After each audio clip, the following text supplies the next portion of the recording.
का रहस्य छिपा है जो पूरी दुनिया की आस्था को हिला देगा। गांव में रहने वाला एक सामान्य किसान किशनलाल था। उसके पास एक सफेद गाय थी जिसका नाम धोलरी था। धोलरी अच्छे दूध के लिए पूरे गांव में प्रसिद्ध थी। किशनलाल हर सुबह उसे चराने के लिए गांव के बाहरी हिस्से में ले जाता था। लेकिन कुछ दिनों से एक अजीब बात हो रही थी। जब भी धोलरी खेत के एक खास हिस्से में पहुंचती, वह अचानक रुक जाती और उसके थनों से अपने आप दूध बहने लगता। यह केवल उसी जगह होता था, एक छोटे से टीले के पास, जहां सफेद बालू पत्थर बिखरे पड़े थे। पहले तो किशनलाल ने सोचा कि शायद गाय बीमार है। उसने गांव के पशु चिकित्सक को दिखाया, लेकिन धोलरी बिल्कुल स्वस्थ थी। फिर भी वही घटना रोज होती रहती। जब यह बात गांव में फैली तो लोग तरह तरह की बातें करने लगे। कुछ कहते थे कि यह कोई अशुभ संकेत है, कुछ कहते थे कि जमीन के नीचे कोई खजाना दबा है। लेकिन गांव की सबसे बुजुर्ग महिला 85 साल की दादी मां सुमित्रा देवी ने कुछ और ही कहा। जहां गाय यूं अपने आप दूध देती है, उन्होंने अपनी कांपती आवाज में कहा, वहां भगवान का कोई संकेत होता है। हमारे पुरखों ने कहा है कि जब धरती मां कुछ बताना चाहती है तो वह अपने निर्दोष प्राणियों के माध्यम से संदेश भेजती है। गांव के मुखिया राम सिंह चौहान ने सभी ग्रामीणों की एक सभा बुलाई। लंबी चर्चा के बाद तय हुआ कि उस जगह की खुदाई की जाए। यह निर्णय आसान नहीं था, क्योंकि अगर कुछ गलत हुआ तो पूरे गांव की बदनामी होती। लेकिन दादी मां सुमित्रा देवी के आग्रह पर और धोलरी के लगातार चमत्कार को देखते हुए गांव के युवाओं ने खुदाई शुरू की। पहले दिन केवल मिट्टी और पत्थर निकले। दूसरे दिन भी कुछ खास नहीं मिला। कुछ लोग हतोत्साहित होने लगे और कहने लगे कि यह व्यर्थ का प्रयास है। तीसरे दिन जब सूरज आसमान के मध्य में था, अचानक किशनलाल की कुदाली कुछ कठोर चीज से टकराई। जैसे ही उन्होंने मिट्टी साफ की, वहां काले पत्थर की एक आकृति दिखाई दी। जब पूरी तरह साफ किया गया तो सबके सामने एक अद्भुत दृश्य था। एक मानव सिर की आकृति जो पत्थर से बनी लगती थी, लेकिन उसमें एक अजीब सी दिव्यता थी। सिर के चेहरे पर एक शांत मुस्कान थी। आंखें बंद थीं, मगर ऐसा लगता था मानो वह देख रहे हों। माथे पर तिलक के निशान थे और पूरी मूर्ति से एक अलौकिक तेज निकल रहा था। यह देखते ही पूरे गांव में हलचल मच गई। बुजुर्ग महिलाएं खुशी के आंसू रोने लगीं। बच्चे डर और जिज्ञासा से देखने लगे। पुरुष श्रद्धा से सिर झुकाने लगे। दादी मां सुमित्रा देवी ने कहा, मैंने अपने दादाजी से सुना था कि युगों पहले यहां कोई महान आत्मा दफन की गई थी। आज वह प्रकट हुई है। यह कोई साधारण मूर्ति नहीं, यह किसी देवता का अवतार है। गांव के पंडित जी को बुलाया गया। उन्होंने मूर्ति को देखते ही कहा कि यह अवश्य ही किसी दिव्य शक्ति का प्रतीक है। उन्होंने मूर्ति को धूप दीप से पूजा की और कई दिनों तक नित्य आराधना करते रहे। 7वें दिन की रात खाटू के तत्कालीन राजा रूप सिंह चौहान को एक स्वप्न आया। स्वप्न में एक तेजस्वी पुरुष ने उनसे कहा, राजन, मैं हूं बर्बरीक, जिसे लोग अब श्याम के नाम से जानेंगे। महाभारत काल में मैंने अपने प्राणों की आहुति दी थी धर्म की रक्षा के लिए। श्री कृष्ण ने मुझे वरदान दिया था कि कलयुग में मैं उनके नाम से पूजा जाऊंगा। आज वह समय आया है। मेरे लिए एक भव्य मंदिर का निर्माण करो। मैं यहां हारे हुओं का सहारा बनूंगा। राजा रूप सिंह चौहान ने तुरंत मंदिर के निर्माण का आदेश दिया। सन 1027 ईस्वी में फाल्गुन शुक्ल एकादशी के शुभ दिन वह पवित्र मूर्ति मंदिर में स्थापित की गई। गांव के लोग नहीं जानते थे कि यह सिर महाभारत के उस वीर योद्धा का था जिसने युद्ध में भाग न लेकर भी पूरे युद्ध को प्रभावित किया था, जिसकी वीरता, त्याग और न्यायप्रियता की कहानी आज भी अनकही है। समय की गहराई में जाकर हमें पहुंचना होगा महाभारत काल में। वह युग जब धरती पर धर्म और अधर्म के बीच महासंग्राम की तैयारी हो रही थी। इसी काल में जन्मा था एक अद्भुत बालक, जिसकी कहानी सुनकर आज भी रोंगटे खड़े हो जाते हैं। महाभारत में भीमसेन की पत्नी हिडिंबा से उत्पन्न हुआ था घटोत्कच। राक्षस और मानव के संयोग से बना यह योद्धा अपनी माया और शक्ति के लिए प्रसिद्ध था। घटोत्कच का विवाह हुआ दैत्यराज मोरा की पुत्री अहिलावती से, जो अपनी विद्वता और तपस्या के लिए जानी जाती थी। अहिलावती केवल एक दैत्य कन्या नहीं थी, उसने वर्षों तक मां कामाख्या की आराधना की थी और दिव्य शक्तियों की स्वामिनी बन गई थी। उसे भविष्य दिखाई देता था और वह जानती थी कि उसके गर्भ से जो संतान जन्म लेगी वह कोई साधारण बालक नहीं होगा। जब बर्बरीक का जन्म हुआ तो आसमान में अनोखे चिन्ह दिखाई दिए। पक्षी अलग तरह से गा रहे थे। हवा में दिव्य सुगंध फैली थी। और जंगल के सभी जानवर शांत हो गए थे। ऐसा लगता था मानो प्रकृति स्वयं इस बालक के स्वागत में तैयार हो गई हो। बर्बरीक जन्म से ही असामान्य था। 3 साल की उम्र में वह भारी पत्थर उठा लेता था। 5 साल में वह तीर कमान चलाने लगा। 7 साल में वह जंगल के सबसे तेज दौड़ने वाले हिरण को पकड़ लेता था। लेकिन सबसे अनोखी बात यह थी कि बर्बरीक में दया और न्याय की भावना कूट कूट कर भरी थी। वह कभी किसी कमजोर को सताता नहीं था, बल्कि जब भी कोई ताकतवर किसी कमजोर को परेशान करता तो बर्बरीक उसका साथ देता। एक दिन मां अहिलावती ने बर्बरीक से पूछा, पुत्र, यदि तुम्हें कभी किसी युद्ध में जाना पड़े तो तुम किसका साथ दोगे? बर्बरीक ने बिना झिझक के उत्तर दिया, मां, मैं हमेशा सही का साथ दूंगा, लेकिन युद्ध में अक्सर यह पता करना कठिन होता है कि सही क्या है। अहिलावती ने समझाया, क्या तुम मेरा एक वचन मानोगे? हाँ मां, आपकी हर बात सिर आंखों पर। जब भी कोई युद्ध हो तुम हमेशा उस पक्ष का साथ दोगे जो हार रहा हो, क्योंकि हारने वाले को सहारे की सबसे ज्यादा जरूरत होती है। यह वचन बर्बरीक के जीवन की दिशा तय कर देने वाला था। आगे चलकर यही वचन उसे हारे का सहारा बनाने वाला था। युवावस्था में पहुंचकर बर्बरीक ने निश्चय किया कि वह कोई ऐसी शक्ति प्राप्त करेगा जिससे वह न्याय की रक्षा कर सके। मां की सलाह पर वह हिमालय के एकांत स्थान पर मां दुर्गा की तपस्या करने चला गया। 12 वर्षों तक बर्बरीक ने घोर तपस्या की। केवल फल फूल खाकर, कभी कभी केवल हवा पीकर वह मां दुर्गा की आराधना में लीन रहता। उसकी तपस्या इतनी कठिन थी कि देवता भी चकित रह गए। अंततः माता आदिशक्ति यानी मां दुर्गा प्रसन्न हुई और प्रकट होकर बोली, वत्स बर्बरीक, तुम्हारी तपस्या से मैं प्रसन्न हूं, मांगो क्या चाहिए? बर्बरीक ने हाथ जोड़कर कहा, माता, मुझे ऐसी शक्ति दीजिए जिससे मैं अकेले ही किसी भी अन्याय का अंत कर सकूं। मां दुर्गा मुस्कुराई और बोली, तथास्तु, मैं तुम्हें 3 दिव्य बाण देती हूं। पहला बाण उन सभी को चिह्नित करेगा जिन्हें तुम मारना चाहते हो। दूसरा बाण उन सभी को चिह्नित करेगा जिनकी तुम रक्षा करना चाहते हो। और तीसरा बाण उन सभी को नष्ट कर देगा जो पहले बाण द्वारा चिह्नित हैं। यह बाण कोई साधारण अस्त्र नहीं थे, इनमें दिव्य शक्ति थी। जब महाभारत युद्ध की तैयारी हुई तो बर्बरीक ने भी युद्ध में जाने का निर्णय लिया। उसके पास 3 दिव्य बाण थे, एक दिव्य धनुष था और सबसे बढ़कर मां का वचन था कि वह हारने वाले का साथ देगा। बर्बरीक जानता था कि इस युद्ध में उसके ही परिवार के लोग आमने सामने हैं।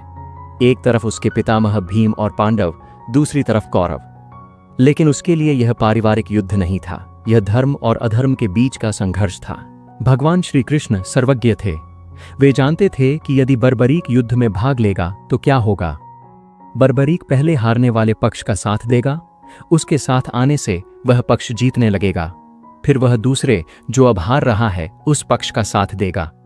यह प्रक्रिया तब तक चलेगी जब तक सिर्फ बर्बरीक न बचे। इसका परिणाम होगा सभी योद्धा मर जाएंगे, केवल बर्बरीक जीवित रहेगा। यह धर्म स्थापना का उद्देश्य नहीं था।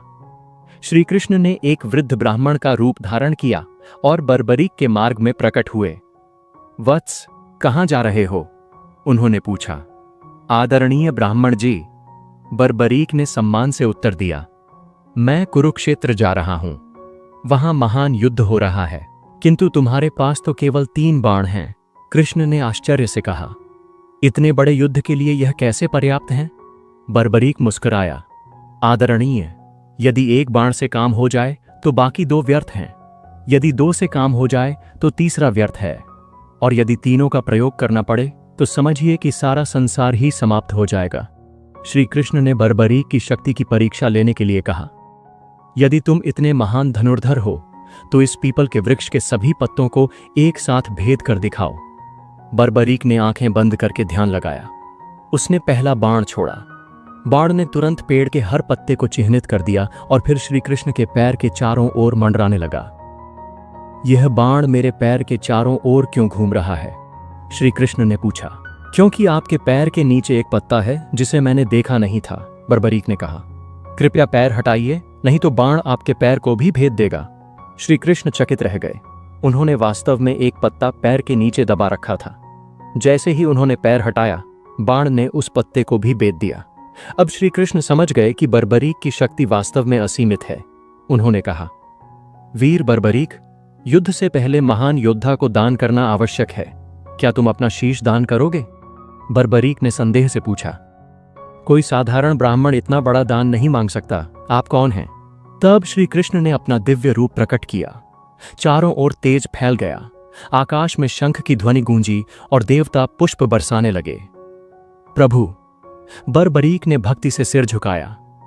आपकी आज्ञा शिरोधार्य है, लेकिन एक अंतिम इच्छा है। कहो वत्स। मैं यह महान युद्ध देखना चाहता हूं। श्री कृष्ण ने बर्बरीक को वरदान दिया। तुम्हारा शीश एक पहाड़ी पर रखा जाएगा, जहां से तुम पूरा युद्ध देख सकोगे, और कलयुग में तुम मेरे ही नाम श्याम से पूजे जाओगे। तुम्हारी शक्ति, तुम्हारा त्याग और तुम्हारी न्यायप्रियता हमेशा के लिए अमर हो जाएगी। बर्बरीक ने प्रसन्नता पूर्वक अपना शीश काटकर श्री कृष्ण को समर्पित कर दिया। श्री कृष्ण ने उस शीश को अमृत से सींचा और उसे एक पहाड़ी पर स्थापित कर दिया। पूरे 18 दिन का युद्ध बर्बरीक के शीश ने देखा। युद्ध के अंत में जब युधिष्ठिर ने पूछा कि युद्ध में सबसे महान योद्धा कौन था, तो बर्बरीक के शीश ने उत्तर दिया, मुझे युद्ध में केवल भगवान श्री कृष्ण का सुदर्शन चक्र ही घूमता दिखाई दिया, जो शत्रु सेना का वध कर रहा था। उनके अपने शब्दों में वे युद्ध में किसी भी योद्धा को लड़ते हुए नहीं देख रहे थे, बल्कि केवल श्री कृष्ण के सुदर्शन चक्र को ही सभी की गर्दन काटते हुए देख रहे थे। बर्बरीक का शीश युद्ध के बाद अंतर्धान हो गया। श्री कृष्ण का वरदान था कि वह कलयुग में पुनः प्रकट होगा। सदियां बीती, युग बदले, लेकिन वह महान आत्मा धरती के गर्भ में छुपी रही, जब तक कि खाटू गांव में एक गाय के चमत्कार ने उसे पुनः प्रकाश में नहीं लाया। खाटू गांव में बर्बरीक के शीश की खोज के बाद जो घटनाएं हुईं, वे न केवल आश्चर्यजनक थीं, बल्कि इतनी रहस्यमय थीं कि आज भी वैज्ञानिक इनकी व्याख्या नहीं कर सकते। राजा रूप सिंह चौहान का स्वप्न केवल एक सामान्य सपना नहीं था। जब उन्होंने आंखें खोली तो उनके माथे पर तिलक का निशान था, बिल्कुल वैसा ही जैसा उस दिव्य पुरुष के माथे पर था जिसने स्वप्न में दर्शन दिए थे। यह देखकर रानी नर्मदा कंवर भी चकित रह गईं। अगली सुबह राजा ने पूरे राज्य में घोषणा करवाई कि खाटू में एक भव्य मंदिर का निर्माण होगा, लेकिन यह कोई साधारण मंदिर नहीं होगा। यह कलयुग के सबसे महान संरक्षक का धाम होगा। मंदिर के निर्माण में कई अलौकिक घटनाएं हुईं।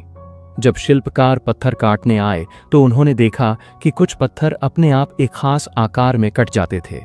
मकराना संगमरमर के जो टुकड़े लाए गए थे, उनमें से कुछ पर प्राकृतिक रूप से श्री कृष्ण के चिन्ह बने हुए थे। सबसे आश्चर्यजनक बात यह थी कि जहां शीश मिला था, वहीं पास में एक कुंड अपने आप बन गया था। यह कुंड रातों रात बना था और इसमें निरंतर मीठा पानी भरा रहता था, बिना किसी दिखाई देने वाले जल स्रोत के। यह कुंड कभी सूखता नहीं, चाहे कितना भी भयानक अकाल हो।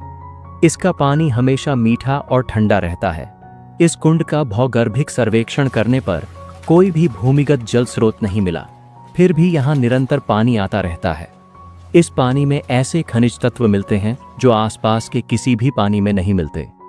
सैकड़ों साल पुराने इस कुंड का पानी हमेशा शुद्ध रहता है, कभी कोई बीमारी नहीं फैलती। श्याम कुंड के आधुनिक चमत्कार। प्रिया शर्मा की कहानी। प्रिया को ब्लड कैंसर था। डॉक्टरों ने हार मान ली थी। उसके परिवार ने अंतिम उम्मीद के रूप में श्याम कुंड में स्नान कराया। 3 महीने बाद जांच में पाया गया कि कैंसर के सारे सेल्स गायब हो गए हैं। डॉक्टर इसे मेडिकल मिरेकल कहते हैं।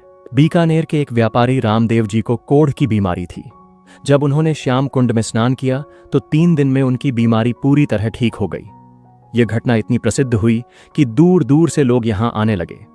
अजमेर की गंगा देवी के पैर में लकवा था। 15 साल से वह नहीं चल सकती थी। श्याम कुंड में स्नान के बाद वह न केवल चल सकीं, बल्कि दौड़ भी सकीं। 1679 ईस्वी में मुगल सम्राट औरंगजेब ने राजस्थान के मंदिरों को नष्ट करने का अभियान चलाया। उसकी सेना खाटू भी पहुंची। मुख्य मंदिर पर हमला करने से पहले सैनिकों ने पास के गौरी शंकर मंदिर पर आक्रमण किया। यहां एक प्राचीन शिवलिंग स्थापित था। जब सैनिकों ने भालों से शिवलिंग पर प्रहार किया तो अचानक शिवलिंग से रक्त की धारा बहने लगी। ये देखकर सैनिक भयभीत हो गए। कुछ सैनिकों के हाथ अचानक सुन्न हो गए, कुछ की आवाज चली गई। डरे हुए सैनिक वहां से भाग खड़े हुए और फिर कभी वापस नहीं आए। 1857 के विद्रोह के समय, जब अंग्रेजों और स्थानीय राजाओं के बीच संघर्ष चल रहा था, खाटू मंदिर पूरी तरह सुरक्षित रहा। कहते हैं कि जो भी मंदिर को नुकसान पहुंचाने की सोचता था, वह रहस्यमय रूप से बीमार हो जाता था। 1947 में भारत पाकिस्तान बंटवारे के दौरान जब चारों ओर दंगे हो रहे थे, खाटू में पूरी शांति रही। 1971 में जब राजस्थान में भीषण बाढ़ आई तो चारों ओर पानी ही पानी था, लेकिन मंदिर परिसर में एक बूंद पानी नहीं घुसा। श्याम कुंड का पानी भी बिल्कुल साफ रहा। खाटू श्याम मंदिर की सबसे बड़ी विशेषता यह नहीं है कि यह कितना सुंदर है या कितना पुराना है। इसकी सबसे बड़ी विशेषता है यहां आने वाले भक्तों के जीवन में होने वाले चमत्कार। दिल्ली की सुनीता देवी को डॉक्टरों ने कहा था कि वह कभी मां नहीं बन सकती। 15 साल की शादी के बाद भी कोई संतान नहीं हुई थी। सास ससुर का ताना, पति का गुस्सा और समाज का तिरस्कार, सब कुछ झेलते झेलते वह टूट गई थी। एक बार उसकी सहेली ने उसे श्याम बाबा के बारे में बताया। सुनीता ने सोचा कि अब तो सब कुछ आजमा चुकी है, एक बार यहां भी चलकर देख लेती है। जब सुनीता खाटू पहुंची तो उसके सामने एक अनोखा दृश्य था। एक औरत अपने नवजात बच्चे को लेकर श्याम बाबा के सामने खड़ी थी और कह रही थी, बाबा, आपने मुझे यह संतान दी है, इसे आपका आशीर्वाद हमेशा मिलता रहे। सुनीता को लगा जैसे यह दृश्य सीधे उसके दिल पर चोट कर रहा हो। उसकी आंखों से आंसू बहने लगे। उसने श्याम बाबा से प्रार्थना की, बाबा, मुझे भी मां बनने का सुख दो, मैं आपका सबसे बड़ा निशान लेकर आऊंगी। 3 महीने बाद सुनीता गर्भवती हुई। 9 महीने बाद उसका एक सुंदर बेटा हुआ। जब बच्चा 6 महीने का हुआ तो सुनीता ने वादे के अनुसार 21 फुट का निशान लेकर पैदल यात्रा की। सुनीता के अब 3 बच्चे हैं। वह हर साल निशान यात्रा करती है और अन्य निःसंतान महिलाओं को प्रेरणा देती है। राकेश अग्रवाल जयपुर का एक छोटा व्यापारी था। उसकी कपड़े की दुकान में बहुत कम ग्राहक आते थे। उस पर 5 लाख रुपए का कर्ज हो गया था। साहूकार परेशान कर रहे थे, दुकान बंद करने की नौबत आ गई थी। राकेश की मां ने कहा, बेटा, एक बार श्याम बाबा के दर्शन करके आ, हमारे परिवार में सभी का भला हुआ है वहां जाने से। राकेश ने सोचा कि अब तो सब कुछ गया ही समझो, एक बार कोशिश करके देख लेते हैं। उसने निशान बनवाया और पैदल यात्रा की। मंदिर में जाकर उसने प्रार्थना की, बाबा, मेरा व्यापार ठीक कर दो, मैं हर साल आपका निशान लेकर आऊंगा और गरीब लोगों की मदद करूंगा। खाटू से लौटने के 1 हफ्ते बाद राकेश की दुकान में एक बड़ा व्यापारी आया। उसने कहा कि उसे राकेश की दुकान के कपड़े पसंद आए हैं और वह 50,000 रुपए का ऑर्डर देना चाहता है। धीरे धीरे राकेश का व्यापार बढ़ता गया। आज उसके जयपुर में 12 शोरूम हैं और वह करोड़पति है। लेकिन वह अपना वादा नहीं भूला। हर साल निशान यात्रा करता है और गरीब बच्चों की शिक्षा के लिए पैसा देता है। 21वीं सदी में जब दुनिया तकनीक की गुलाम हो गई है, जब इंसान अपनी जड़ों से कट रहा है, जब रिश्ते टूट रहे हैं और समाज बिखर रहा है, उस वक्त खाटू श्याम का संदेश पहले से कहीं ज्यादा प्रासंगिक हो गया है। आश्चर्यजनक बात यह है कि जैसे जैसे दुनिया डिजिटल होती जा रही है, खाटू श्याम में लोगों की आस्था बढ़ती जा रही है। इसके पीछे कई कारण हैं। ऑस्ट्रेलिया की प्रीति पटेल बताती हैं, मैं 15 साल से ऑस्ट्रेलिया में हूं। यहां भी हमारा एक छोटा सा श्याम मंदिर है। हर साल फाल्गुन में हम यहां मेला करते हैं। विदेश में रहकर भी श्याम बाबा का साथ महसूस करते हैं। युवाओं में बढ़ती आस्था। आश्चर्यजनक बात यह है कि आज के युवा जो अक्सर धर्म से दूर रहते हैं, वे श्याम बाबा की तरफ आकर्षित हो रहे हैं। आर्यन गुप्ता का कहना है, मैं एक साइंस स्टूडेंट हूं, धर्म में ज्यादा बिलीव नहीं करता था, लेकिन जब एग्जाम के दौरान बहुत प्रेशर था तो दोस्तों के साथ खाटू गया। वहां कुछ ऐसा अनुभव हुआ जिसे साइंस से एक्सप्लेन नहीं कर सकता। एक इनर पीस मिली। अब हमेशा जाता हूं। निशान यात्रा केवल एक परंपरा नहीं, यह श्रद्धा की जीवंत अभिव्यक्ति है। यह यात्रा रीनगस से शुरू होकर खाटू तक 18 किलोमीटर की है, लेकिन इसमें छुपी है हजारों किलोमीटर की आंतरिक यात्रा। निशान यानी ध्वज की शुरुआत 12वीं सदी में हुई, जब एक गरीब किसान मुरली ने अपनी बीमार बेटी के लिए मन्नत मांगी। उसके पास चढ़ावे के लिए कुछ नहीं था सिवाय अपनी पगड़ी के कपड़े के। उसने उसी कपड़े से एक छोटा झंडा बनाया और श्याम बाबा को चढ़ाया। उसकी बेटी ठीक हो गई। तब से निशान चढ़ाने की परंपरा शुरू हुई। श्याम बाबा का मुख्य संदेश, हारे हुए को कभी हारा न समझें, सेवा ही सबसे बड़ा धर्म है, विश्वास पहाड़ हिला सकता है, सच्चा त्याग कभी व्यर्थ नहीं जाता। यही है श्याम बाबा की असली शक्ति। वे हर युग में, हर काल में, हर परिस्थिति में हारे का सहारा बनते हैं। दोस्तों, अगर आपको ये वीडियो अच्छी लगी हो तो एक छोटा सा